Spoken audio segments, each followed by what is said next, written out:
Hello students, Dr. Shivani is here again and today's topic is Vygotsky का सामाजिक निर्माणवादी उपागम या सामाजिक सांस्कृतिक सिद्धांत।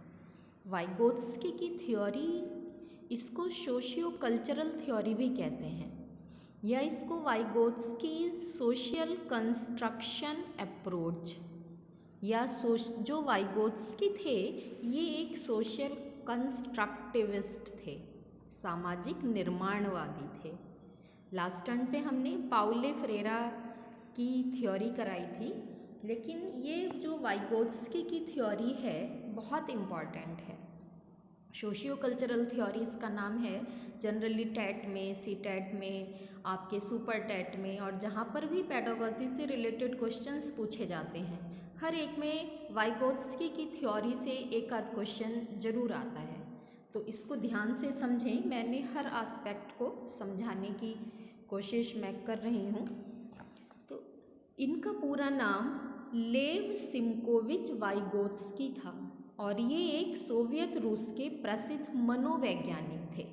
इनका जन्म 1896 में हुआ था और इनकी मृत्यु 1934 में हुई थी।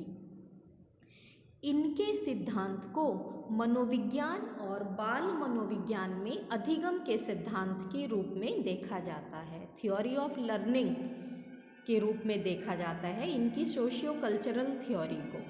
इन्होंने ज्ञान के आधार पर सामाजिक वातावरण में व्यवहारिक क्रियाओं का अध्ययन किया।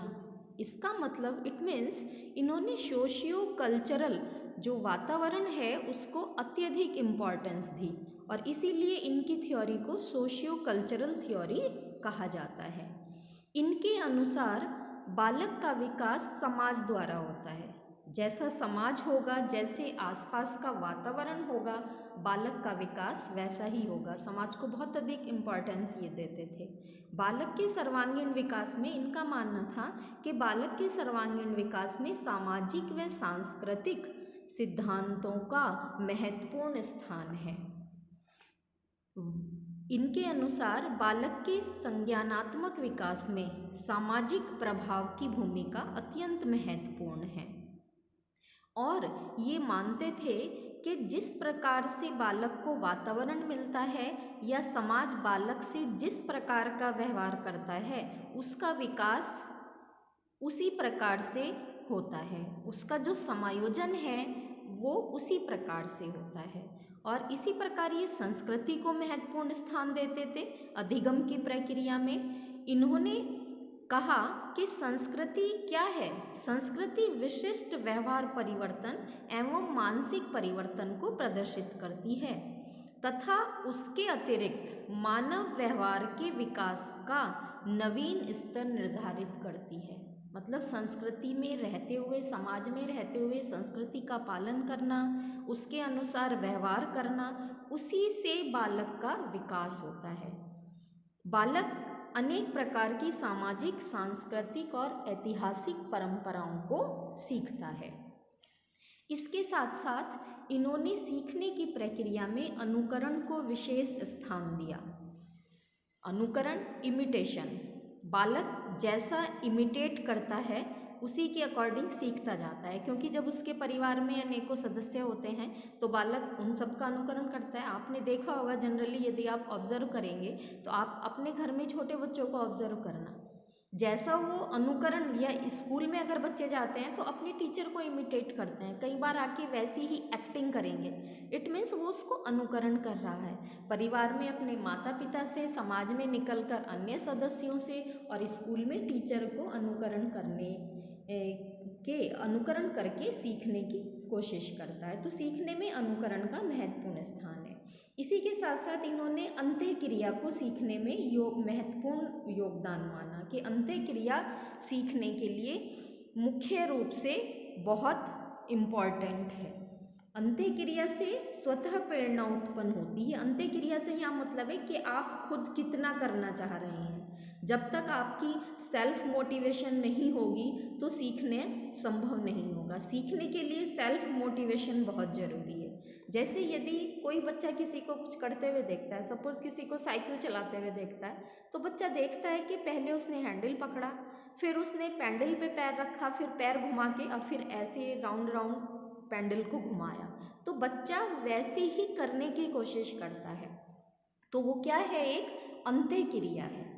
इनके अधिगम सिद्धांत में, वाइगोत्स्की के अधिगम सिद्धांत में ZPD, जिसकी फुल फॉर्म है जोन ऑफ प्रॉक्सिमल डेवलपमेंट, बहुत आता है ये वर्ड। ZPD कॉन्सेप्ट किसने दिया है ना, तो ये क्या है, इस सिद्धांत में ये टर्म यूज हुई है ZPD। इसको क्या कहा है उन्होंने कि जो कुछ हम जानते हैं और जो कुछ हम नहीं जानते, उसके जो बीच का एक रिक्त स्थान होता है वही ZPD है। और वही रिक्त स्थान बालक को सीखने के लिए प्रेरित करता है। जो हम जानते हैं और जो हम नहीं जानते, उसके बीच की जो एक स्पेस होता है वही हमें सीखने के लिए प्रेरित करता है। इसको कहते हैं संभावित विकास का क्षेत्र। जहाँ ये रिक्त स्थान होगा, विकास वही संभव होगा। अब मैंने पूरा आपको इसकी एक थ्योरी बताई है। अब उसके अकॉर्डिंग यदि विशेषताओं की बात करें तो पहली विशेषता है कि सीखना एक सार्वभौमिक क्रिया है। सार्वभौमिक, सामाजिक वातावरण में संस्कृति से अनुकरण के द्वारा, अंतःक्रिया के द्वारा सीखा जा रहा है। सीखने में सामाजिक संस्थाएं व संस्कृति का योगदान है। इन्होंने सामाजिक संस्थाओं को भी इम्पोर्टेंस दी है। सामाजिक वातावरण क्या है, जिसमें सामाजिक संस्थाएं समाज के नियमों का पालन करती हैं, संस्कृति को हस्तांतरित करती हैं। अंतःक्रिया द्वारा अधिगम, अनुकरण की महत्वपूर्ण भूमिका कही है इन्होंने। और समस्या समाधान की योग्यता, बालक के अंदर सीखना क्या है, जब तक उसके अंदर समस्या समाधान की योग्यता विकसित नहीं होगी तो सीखना कहीं ना कहीं अधूरा है। बालक क्रियाशील रहे तभी सीखेगा, सक्रिय रहेगा बालक तभी सीखता है। वाइगोत्स्की ने संज्ञानात्मक विकास के 3 स्तर बताए हैं। कौन कौन से? वास्तविक विकास स्तर, संज्ञानात्मक विकास से मतलब है सीखने के, आपके कॉग्निटिव डेवलपमेंट, संभावित विकास स्तर, और तीसरा है निकटस्थ विकास स्तर। वास्तविक विकास स्तर क्या है? स्वयं सीखना, इसमें बालक स्वयं सीख रहा है, कोई उसको नहीं सिखा रहा है। संभावित विकास स्तर क्या है? सक्षम व्यक्तियों द्वारा सीखना। इस स्तर पर बालक अपना कार्य स्वयं नहीं कर पाते, लेकिन यदि कोई सक्षम व्यक्ति उनको गाइडेंस देता है तो वो उस कार्य को करने में सफल हो जाते हैं। तीसरा है निकटस्थ विकास स्तर। इस स्तर पर बालक किसी जटिल कार्य को न स्वयं कर पाते हैं और ना ही किसी सक्षम व्यक्ति के निर्देशन में कर पाते हैं। भाई कोई गाइड कर रहा है, संभावित विकास स्तर में तो किसी ने बताया, निर्देशित किया तो बच्चे ने कर लिया, लेकिन इस स्तर पर ना वो स्वयं उस कार्य को कर पाते हैं और ना ही निर्देशन में कर पाते हैं। बल्कि कब कर पाते हैं? जब दूसरों का सक्रिय सहयोग हो। जो निर्देशन करने वाला है, बालक भी एक्टिव रहे और निर्देशन करने वाला भी एक्टिव रहे, तब वो उस कार्य को उनके सहयोग से कर पाते हैं। तो वाइगोत्स्की के अनुसार ज्ञान, अनुभव और कौशल का एक व्यक्ति से दूसरे व्यक्ति में हस्तांतरण होता है। लेकिन कैसे होता है हस्तांतरण? अनुकरणीय अधिगम के द्वारा। अनुकरणीय अधिगम से अर्थ है जिसमें एक व्यक्ति दूसरे व्यक्ति का अनुकरण करके सीखता है। निर्देशित अधिगम द्वारा, जो ऊपर अभी बताया आपको, जिसमें एक व्यक्ति सिखाने वाले के निर्देशों का प्रयोग करके सीखता है। और तीसरा नाम दिया इसको सहयोगी अधिगम, जिसमें एक व्यक्ति सिखाने वाला अथवा अपने साथियों के सहयोग से सीखता है। और सीखता कैसे है? सीखने में भाषा का महत्वपूर्ण स्थान है। ज्ञानात्मक विकास में भाषा एक महत्वपूर्ण स्थान है। जैसा कि आप डायग्राम में भी देख रहे हैं, 3 इम्पॉर्टेंट एस्पेक्ट हैं ये वाइगोत्स्की के अधिगम सिद्धांत के। इसमें पहला क्या है? सोशल इंटरेक्शन, दूसरा कल्चर और तीसरा लैंग्वेज। सोशल इंटरेक्शन, सामाजिक अंतःक्रिया हो रही है। जब तक एक दूसरे के साथ अंतःक्रिया नहीं होगी, इंटरेक्शन नहीं होगा, तो सीखना संभव है। बिना इंटरेक्शन के सीखना संभव है। इमिटेशन करके हम थोड़ा बहुत सीख सकते हैं, लेकिन यदि अपने ज्ञान को विस्तृत करना है तो वो संभव नहीं है। और सामाजिक अंत्यक्रिया संस्कृति को साथ लेके चलती है, और इसके लिए भाषा, लैंग्वेज जो तीसरे आपके उसमें लिखी हैं, तीनों एक दूसरे से मिले हुए हैं, एक दूसरे के बिना विकास संभव नहीं है। भाषा का उसमें महत्वपूर्ण स्थान है। भाषा को महत्वपूर्ण स्थान देते हुए उन्होंने कहा, वाइगोत्स्की ने, कि भाषा के द्वारा वयस्क बालकों को मुख्य सूचना देते हैं। जो भी गाइडेंस देने वाला है वो उसको इन्फॉर्मेशन देता है, वो जानकारी कुछ भी हो सकती है किसी भी फील्ड से। और भाषा बौद्धिक अनुकूलन के लिए बहुत शक्तिशाली साधन है। वाइगोत्स्की के उपागम में भाषा अत्यंत महत्वपूर्ण भूमिका निर्वाह करती है। ये क्वेश्चन भी आ जाता है।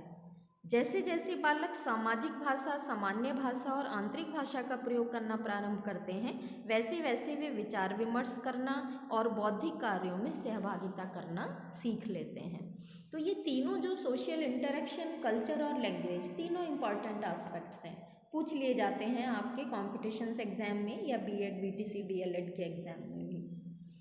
और भी अदर इम्पॉर्टेंट टर्म्स हैं जो जनरली पूछी जाती हैं, शॉर्ट फॉर्म, लॉन्ग फॉर्म, उनकी फॉर्म, फुल फॉर्म पूछ ली जाती है। जैसे ZPD मैंने पीछे भी बताया था, जोन ऑफ प्रॉक्सिमल डेवलपमेंट। क्या है ZPD? दूसरा है MKO। MKO भी आता है कि MKO कॉन्सेप्ट किसने दिया? मोर नॉलेज अदर्स, इसकी फुल फॉर्म है। इसमें क्या है? ज्ञान देने वाला, ज़्यादा जानने वाला। वो एक ह्यूमन बीइंग होगा जो सीख रहा है बालक, उससे ज़्यादा जो जानने वाला है उसको MKO कहते हैं, मोर नॉलेज अदर्स। ZPD क्या है? जोन ऑफ प्रॉक्सिमल डेवलपमेंट, संभावित विकास का क्षेत्र, इसको कहते हैं। और MKO ज्ञान देने वाला या ज़्यादा जानने वाला। मोर नॉलेज, जिसको जो सीख रहा है उससे ज़्यादा नॉलेज हो, किसी के पास ज़्यादा नॉलेज होगी तभी तो वो दूसरे को सिखा पाएगा। तीसरा है स्कैफोल्डिंग। स्कैफोल्डिंग क्या होता है? हेल्प की प्रक्रिया। जो MKO है वो बालक की हेल्प कर रहा है, वो किस प्रक्रिया से हेल्प कर रहा है उसको कहते हैं स्कैफोल्डिंग। स्कैफोल्डिंग भी वर्ड आता है आपके कंपटीशन में, टैट, सुपर टैट या CTET में, कि स्कैफोल्डिंग का कंसेप्ट किसने दिया या स्कैफोल्डिंग क्या है ना। तो ये एक टर्म है, इसको कहते हैं प्रोसेस ऑफ हेल्प। जो MKO है जब वो किसी की हेल्प कर रहा है तो उसकी प्रक्रिया क्या है उसको कहते हैं स्कैफोल्डिंग। अब आप ये एक डायग्राम नीचे देख रहे हैं इसमें, जिसमें बीच में लिखा है A, उसके ऊपर है ZPD और उसके ऊपर है B।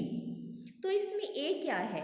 A तो स्वतंत्र है, बालक स्वयं सीख रहा है जितना उसको आता है, सक्रिय रहकर खेल के द्वारा सीखते हैं, और भी बहुत तरीके हैं जिससे बालक स्वयं सीख लेता है। दूसरा है ZPD, जो ऊपर भी अभी मैंने बताया था कि जोन ऑफ प्रॉक्सिमल डेवलपमेंट, इसको कहते हैं संभावित विकास का क्षेत्र।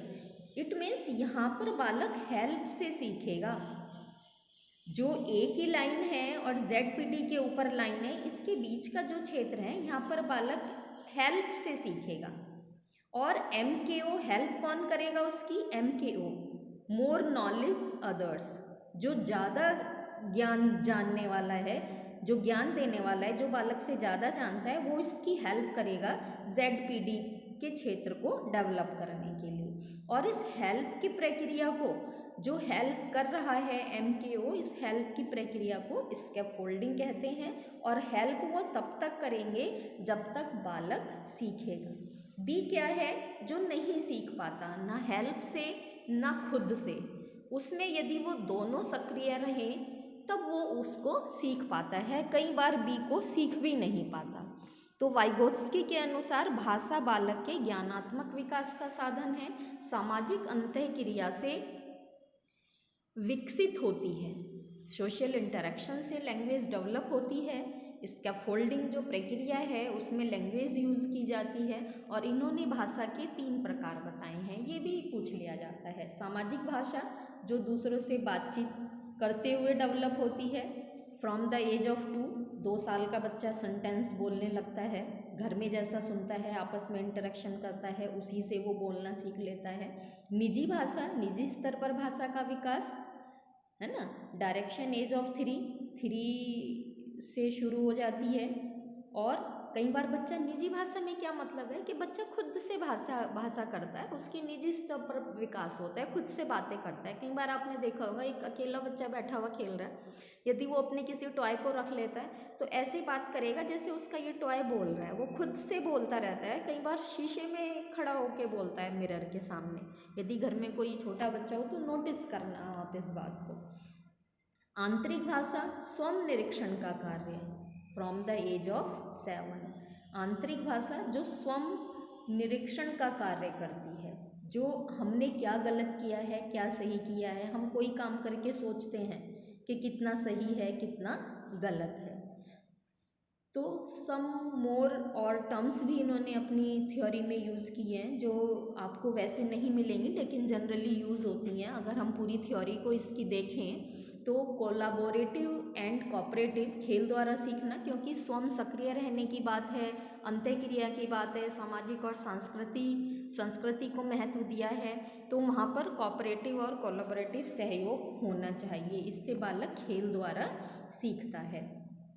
असिस्टिव लर्निंग क्या है कि हेल्प करे एक दूसरे को, है ना, ज़्यादा जानने वाला। जैसे MKO आया था, तो जो ज़्यादा जानने वाला है वो हेल्प करता है ना ZPD को सीखने के लिए, हेल्प से सीखेंगे। और इस हेल्प को उन्होंने स्कैफोल्डिंग कहा था, फिर पीछे भी बताया था। पीर ट्यूटोरियल, सहपाठी एक दूसरे को सिखाएं, है ना, आपस में एक दूसरे के साथ। हम कह रहे हैं कि सामाजिक और सांस्कृतिक बहुत महत्व दिया है, इसीलिए इनकी थ्योरी को सोशियो कल्चरल थ्योरी कहते हैं। तो पीर ट्यूटोरियल तो उसमें होगा ही, फिर जब एक दूसरे का सहयोग करेंगे तो उससे भी बालक सीखता है। रेसिप्रोकल टीचिंग, ये क्या होती है? ये होती है कि टीचर भी सीख सकते हैं स्टूडेंट से, परस्पर एक दूसरे के सहयोग से। ऐसा नहीं है केवल टीचर ही सिखाता है स्टूडेंट्स को, स्टूडेंट्स भी टीचर से सीखते हैं और टीचर भी स्टूडेंट से सीख सकता है। बहुत सी चीज़ें होती हैं, मेरी कल्चर ये नहीं है, लेकिन मेरी क्लास में यदि और कल्चर से बच्चे आ रहे हैं तो उनकी जो कल्चर की चीज़ें हैं, उनकी जो सामाजिक वातावरण की चीज़ें हैं, मैं इंटरेक्शन के थ्रू उनसे सीख सकती हूँ। तो रेसिप्रोकल टीचिंग है कि टीचर भी सीखता है स्टूडेंट से और स्टूडेंट्स भी सीखते हैं टीचर से। यह सिद्धांत स्व अध्ययन पर बल देता है, क्योंकि सक्रिय रहने पर कहता है, बालक को सक्रिय रखता है और सामाजिक संस्थाओं के महत्व को भी स्वीकार करता है। क्वेश्चन आ सकता है कि सामाजिक संस्थाओं के महत्व को अत्यधिक रूप से कौन स्वीकार करता है, संस्कृति और समाज को? तो उसमें आपका आंसर आ जाएगा वाइगोत्स्की। अब इसकी एजुकेशनल इम्प्लीकेशंस क्या हैं कि शिक्षक बालक को स्वयं सीखने के अवसर प्रदान करें, सामाजिक सांस्कृतिक वातावरण का निर्माण करें, क्योंकि वाइगोत्स्की की थ्योरी सामाजिक सांस्कृतिक वातावरण पर अत्यधिक बल देती है। तो टीचर ऐसे वातावरण का निर्माण करे जिसमें बालक सीख सके। अंतःक्रिया के अवसर देना, जो बालक के अंदर क्वालिटी है, कैसे उसको डेवलप किया जाए, कैसे बाहर लाया जाए, उसके अवसर प्रदान किए जाएं। जो है एबिलिटी बालक के अंदर, उस एबिलिटी को डेवलप किया जाए। निर्णय करने एवं समस्या का समाधान ढूंढने के अवसर, आपने कोई काम बालक को दिया तो बालक को इतना गाइडेंस करना कि वो खुद डिसीजन ले सके और उसके सामने जो समस्या है उसका समाधान कर सके। इसीलिए इसको MKO इसमें ज़रूरी है, मोर नॉलेज अदर। भाषा को समृद्ध करना, भाषा को तो बहुत इम्पोर्टेंस दी है इन्होंने, 3 टाइप भी बता दिए, सामाजिक भाषा, निजी भाषा और आंतरिक भाषा, है ना। और पीछे जो 3 इम्पॉर्टेंट एस्पेक्ट मैंने बताए थे उसमें भी सामाजिक भाषा, सोशल इंटरेक्शन, कल्चर और लैंग्वेज, ये बात उन्होंने कही है इसके लिए, है ना। तो ये जो कुछ टर्म्स हैं वाइगोत्स्की की थ्योरी में बड़ी इंपॉर्टेंट हैं, जैसे ZPD है, आपका MKO है, स्कैफोल्डिंग है, सामाजिक अंतःक्रिया है, लैंग्वेज है, reciprocal teaching, Pir tutorial, assistive learning, collaborative and cooperative. तो ये सब इसकी जितने भी टर्म्स हैं आप याद रखें। और यदि वाइगोत्स्की की थ्योरी से रिलेटेड कोई भी प्रॉब्लम है तो आप कमेंट बॉक्स में कमेंट करके पूछ सकते हैं। और साथ ही साथ यदि आपको वीडियो पसंद आई, लेक्चर पसंद आया, तो कृपया चैनल को सब्सक्राइब करें, लाइक करें, वीडियो को शेयर करें, जिससे और स्टूडेंट्स जो लाभ लेना चाहते हैं उनको भी इसका लाभ मिल जाए। धन्यवाद।